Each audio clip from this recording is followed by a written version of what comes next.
بسم اللہ الرحمن الرحیم۔ پیارے ناظرین، السلام علیکم۔ اس دنیا فانی میں ایک عالم دین ایسے بھی گزرے ہیں جن کا بیٹا شدید بیمار تھا، مگر جب ختم نبوت پر پہرا دینے کی بات آئی تو وہ عالم دین اپنا بیمار بیٹا چھوڑ کر ختم نبوت کی جنگ لڑنے نکل پڑے۔ آئیے جانتے ہیں کہ یہ واقعہ کیسے پیش آیا۔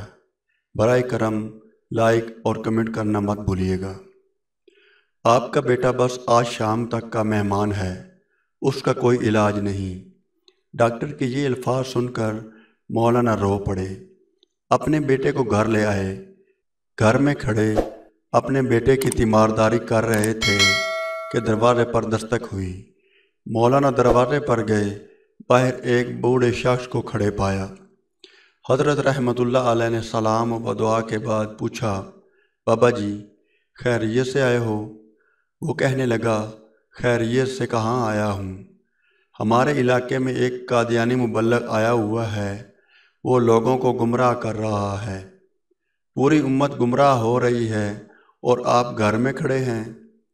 مولانا نے جیسے ہی یہ بات سنی، آپ رحمۃ اللہ علیہ کی آنکھوں سے آنسو بہہ پڑے۔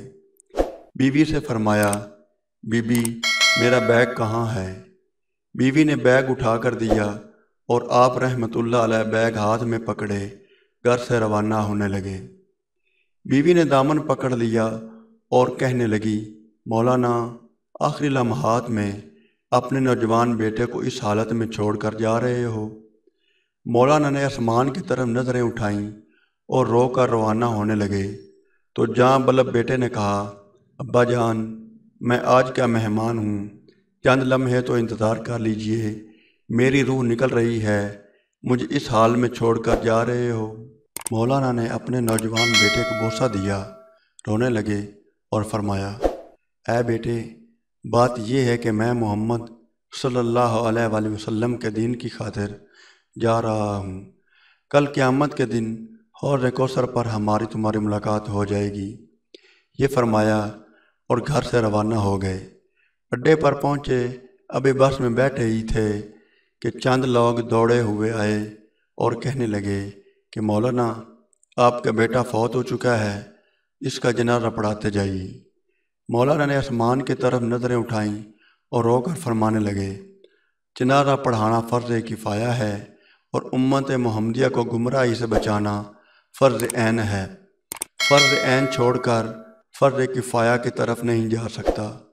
پھر وہاں سے روانہ ہو گئے، اس علاقے میں پہنچے، اللہ تعالیٰ نے کامیابی عطا کی، وہ قادیانی مبلغ بھاگ گیا۔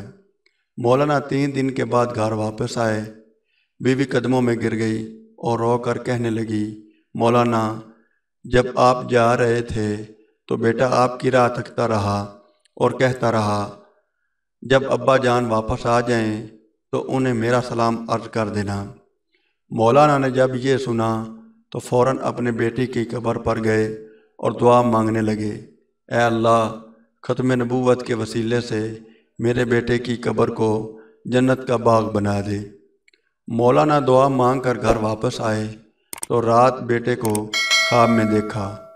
بیٹے نے اپنے ابا سے ملاقات کی اور کہا کہ رب محمد صلی اللہ علیہ وآلہ وسلم کی قسم، ختم نبوت کے وسیلے سے اللہ تعالیٰ نے میری قبر کو جنت کا باغ بنا دیا ہے۔ ختم نبوت کی اس مجاہد کو دنیا مولانا غلام غوث ہزاروی رحمۃ اللہ علیہ کے نام سے جانتی ہے، جو علماء دیوبند میں ایک الگ مقام رکھتے ہیں۔